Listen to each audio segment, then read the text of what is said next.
Mnamo siku ya Jumatatu ya tarehe 20 mwezi wa kwanza mwaka 2026, wakati maombi ya asubuhi yakiendelea, maombi ya kuimarisha hatua za umiliki sehemu ya pili, Mpakwa Mafuta wa Bwana MWB James Onea alitoa maneno ya unabii kwa ufupi sana kuhusiana na mabadiliko katika baraza la mawaziri.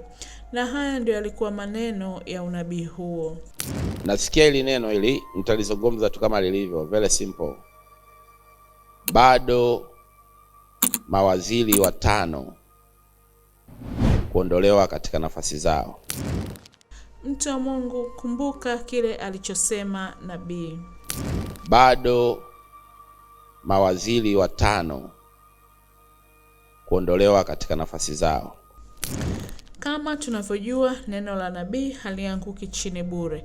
Hivyo basi tusubirie utimilifu wa maneno haya ya unabii aliyosema Mpakwa Mafuta wa Bwana siku ya Jumatatu ya tarehe 20 mwezi wa kwanza mwaka 2026, wakati akiongoza maombi ya asubuhi.